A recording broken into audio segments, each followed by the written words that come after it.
let's talk time management. So, something that's been popping up in my Discord channel lately is discussions about time.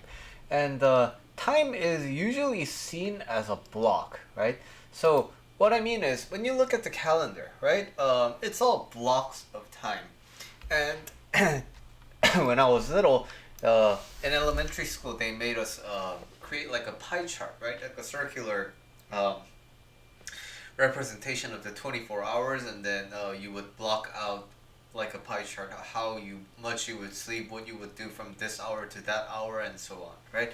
So how we typically view time is largely kind of assumed to be chunks of blocks. Same with school schedules, right? If you starting with one first period, second period, third period, it's all blocks.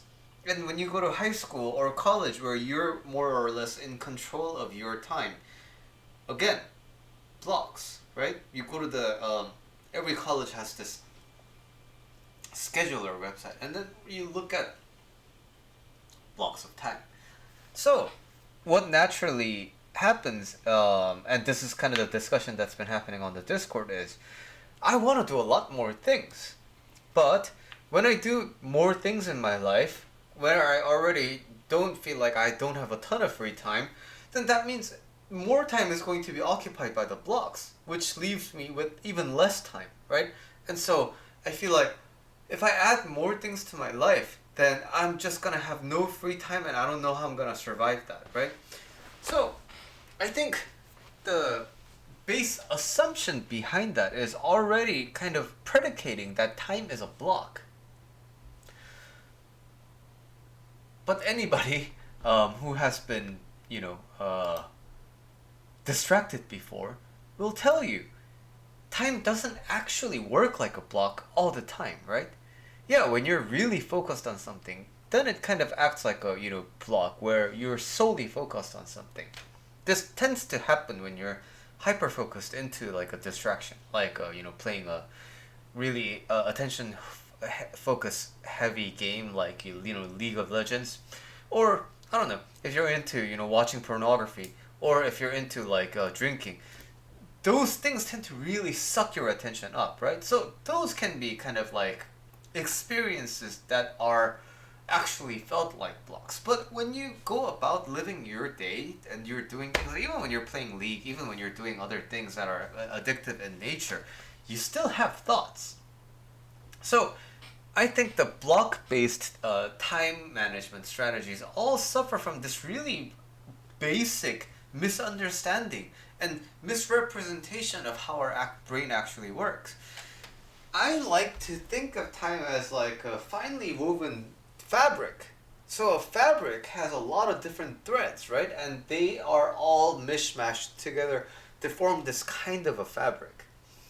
So just like that, I'm making this video right now, right? But you may have noticed my eyesight just shifting right that. It's because I have Windows, right? And Windows changes backgrounds every once in a while, and then it gives you like these international destination pictures, and I find them really cool.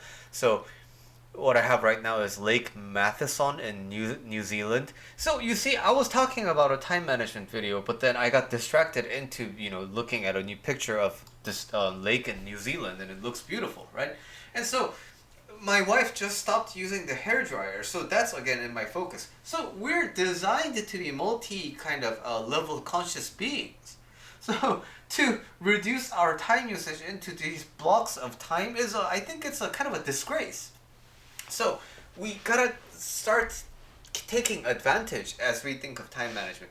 We gotta take advantage of the fact that we think like this. We gotta take advantage of the fact that we get distracted. But now we see the word distraction seems like it has a negative connotation, right? But it's just using your parallelism.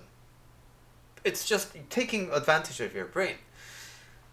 So this is a pattern that you're ultimately, in order to think like me, in order to kind of like you look at time as a finely woven thread fabric, you're going to have to let yourself be distracted. You're going to have to be okay with the fact that distraction isn't really a bad thing. Of course, there are time limited things that you have to do. And in that situation, yeah, distraction can be like an actual hindrance. But I'm saying not everything is like that. Not every time focus, not everything that you do in life is going to require that much of a, urgent kind of a focus. So, every day, what happens is I start out with my day with my bowing and my meditation, right? And in that time, even in that time, when I'm doing my meditation, when I'm doing my prayers, I think of letting myself go. I think of repentance. I think of meditation. But guess what? My mind still roams. But the point of meditation, but the point of the practices is being okay with that and coming back and harnessing focus on what I want to do. Right? So meditation is exactly that. I want to focus on my breath. Oh, but I'm thinking about making videos. I'm thinking about what I'm gonna do after I walk my dogs. But then, I notice it, and then I come back to the breath. It's not, fuck, stupid fucking Billy. Why can't you just fucking meditate, you idiot? It's not that. I'm not meditating to be angry. I'm not meditating to blame myself. I'm meditating to practice while being distracted. Noticing and coming back. That's the skill that I'm trying to cultivate with meditation, right? So I start my day with that, which really helps. So now I'm doing the dishes, but it's not this block of time that I'm only doing dishes, right? As I'm doing dishes, I listen to a podcast episode. As I'm doing the dishes, I look at a surf video, right? As I'm vacuuming the house, I'm listening to music. As I'm watching, YouTube or Netflix, I look at stuff online. And as I go to jiu-jitsu, I socialize with people and, I improve my skills. As I shoot these videos, I'm thinking about other corollary things that I can discuss next time in separate videos. So things like that. I just really have to understand the fact that I'm gonna be distracted because it's a feature, it's not a bug. My brain is designed that way. So, that's the first kind of step, recognizing that I'm always going to be distracted. I'm always going to have multiple thoughts spawning in my head. But now, when a thought is sufficiently developed, right? When a thought has stayed in my time long enough to kind of bloom into its own thing, it's gonna reach a point of maturity where I'm gonna be actually excited to do something about it, right? So for example, I may be thinking about a trip. I may be thinking of, it would be nice to go to New York City this, next year. But what am I gonna do? I don't know. But do I want to sit down and block some time to think about my New York trip? I could, but that's gonna invite stress because I'm making this matter more than it needs to be, right? So I just keep it in the back of my mind. Oh yeah, I should go about New York. And you know what? Sometimes I'll forget about it. Okay, but doesn't that mean it wasn't even that important in the first place? If it's important, it's gonna keep coming back into my brain. Okay, so maybe I'll go to. I really enjoy New York in the early spring and near the end of winter. So maybe I'll do that again. Maybe I'll go to New York again in February or March. And going to those street vendor places in Chinatown was really nice. So I want to do that again. But also I want to visit the Elizabeth Street Garden again. And last time I didn't have enough pizza, so I really like to have some more pizza, which probably means I probably need some more salad too, so that I don't get fucking constipated. So these are things when I'm sufficiently excited about, right? Maybe I should visit the Guggenheim again, and perhaps visit Jersey City, and maybe I could do even a seminar, and then that sounds good. Okay, so these are things that sufficiently get me excited about. All right, so now let's look at tickets. So if I tried to sit down and actually form the plan for it, it would have been begrudgingly squeezed out of me, right? But when I let the idea sufficiently mature into excitement, the actual action of it takes just 15 minutes. Or less. And then I could be done with it. Right? So, can you say that it took many weeks to do the simple thing? Yes. But not everything needs to be done immediately with the maximum efficiency, right? And wouldn't you argue that finishing something in 15 minutes is actually much more efficient than try to squeeze it into an hour, right? So, when you trust in your innate ability to multitask. And when you trust that, when I'm sufficiently excited about something because the thought has matured enough, it's gonna be done in an instant. And everything that I do in my everyday is already acting like that. This isn't something like new novel concept. Everything that you do because you do because you're sufficiently excited about it inside. There's no hindrance to it. And you see a point to it. That's why it's done.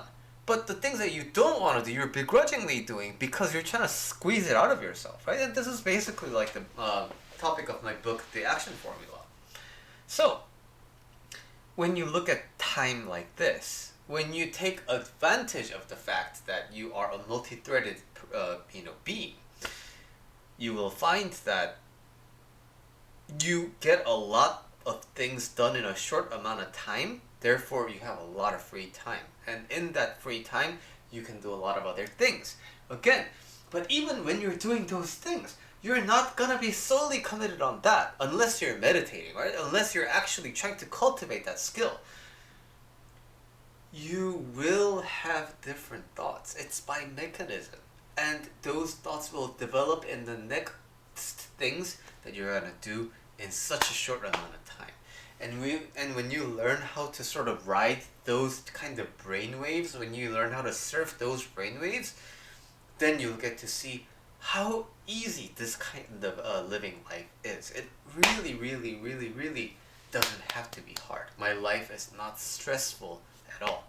And it's kind of visible, right? Like by how little effort it takes for me to make these videos. And I think, I would hope my life is a living example of how you can be stress-free and at the same time see yourself as a successful person.